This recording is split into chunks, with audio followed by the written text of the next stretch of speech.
Hello viewers, నేను తులసి. ఈరోజు మనం ఆల్ పర్పస్ గరం మసాలా ఏ విధంగా ప్రిపేర్ చేయాలో తెలుసుకుందాం. ఇది వెజ్ నుంచి నాన్ వెజ్ కర్రీస్లోకి అన్నిటిలోకి చాలా బాగుంటుందండి. ఇది పర్ఫెక్ట్ కాంబినేషన్ అని చెప్పవచ్చు. దీనికోసం ముందుగా వచ్చేసి ఇక్కడ నేను దాల్చిన చెక్క తీసుకున్నాను. ఈ దాల్చిన చెక్క వచ్చేసి ఒక బిగ్ సైజ్ తీసుకున్నాను. ఇది 2 స్పూన్ల వరకు ఉంటుంది. 2 యాలకులు తీసుకున్నాను. 1.5 స్పూన్ వరకు లవంగాలు తీసుకున్నాను. ఒకటి ఇది స్టార్ ఫ్లవర్ అంటారు కదండి, దాన్ని నేను కొంచెం ముక్కలుగా కట్ చేసుకున్నాను. మరియు ఇది వచ్చేసి జాజికాయ, దీన్ని ఒక హాఫ్ ముక్క తీసుకుంటున్నాను. మరియు జీలకర్ర ఒక 1 స్పూన్ తీసుకుంటున్నాను. ఇక్కడ ధనియాలు వచ్చేసి 2 స్పూన్లు తీసుకుంటున్నాను. ఇవన్నీ నేను చెప్పినటువంటి ఈ కొలతల్లో తీసుకున్నట్లయితే ఇది చాలా బాగుంటుందండి. ఇది స్నాక్స్లోకి, వెజ్ కర్రీస్లోకి, నాన్ వెజ్ కర్రీస్లోకి అన్నిటిలోకి పర్ఫెక్ట్ కాంబినేషన్ అని చెప్పవచ్చు. ఇప్పుడు మనం ప్రాసెస్లోకి వెళ్ళినట్లయితే స్టవ్ వెలిగించుకొని దాని మీదకి ప్యాన్ పెట్టుకొని దానిలోకి మనం తీసుకున్నటువంటి ఈ స్పైసెస్ అన్నిటిని యాడ్ చేసి మంచిగా దోరగా వేయించుకోవాలి. ఒక మంచి స్మెల్ వచ్చే వరకు. మరీ ఎక్కువ వేగనవసరం లేదు.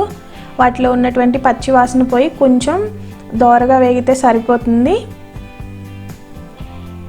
ఇది చికెన్లోకి, మటన్లోకి, ఫిష్లోకి, ప్రాన్స్లోకి, అన్ని రకాల నాన్ వెజ్ కర్రీస్లోకి చాలా బాగుంటుందండి. అంతేకాకుండా వెజ్ కర్రీస్లోకి కూడా బాగుంటుంది. ఇది కొంచెం ఘాటుగా ఉంటుంది కాబట్టి దీన్ని తక్కువ అమౌంట్లో వాడచ్చు. అందుకనే దీన్ని గరం మసాలా అని చెప్పాను. ఇక్కడ మనం యూస్ చేసేటువంటి స్పైసెస్ చాలా బాగుంటాయండి. ఇది మనం బిర్యానీ మసాలా కూడా వాడుకోవచ్చు. కాకపోతే కొంచెం తక్కువ క్వాంటిటీలో వేసుకోవాలి దీన్ని.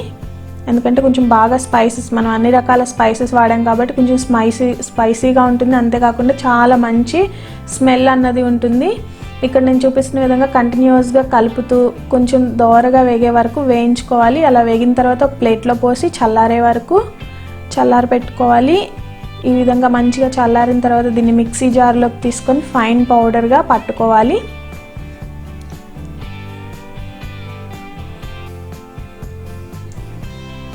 ఈ విధంగా పౌడర్గా చేసుకున్న ఈ మసాలా పొడిని ఎయిర్ టైట్ బాక్స్లో పెట్టుకొని స్టోర్ చేసుకున్నట్లయితే ఇది 6 నెలల వరకు కూడా నిల్వ ఉంటుందండి. మీ దగ్గర ఉన్నటువంటి క్వాంటిటీస్ని బట్టి, అవైలబుల్గా ఉన్న స్పైసెస్ని బట్టి మనం చేసుకోవచ్చు. ఇక్కడ వచ్చేసి మెయిన్గా యాలకులు మాత్రం ఎక్కువ వేయొద్దండి. యాలకులు తక్కువ వేసుకుంటేనే బాగుంటుంది.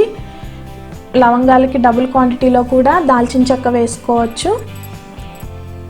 ఇలా ఇంట్లోనే ఆరోగ్యకరంగా మనం ఇవి ప్రిపేర్ చేసుకున్నట్లయితే మసాలాలు చాలా బాగుంటాయి. ఇటువంటి మరిన్ని యూస్ఫుల్ వీడియోస్ కోసం మా ఛానల్ని సబ్స్క్రైబ్ చేసుకోగలరు. ధన్యవాదములు.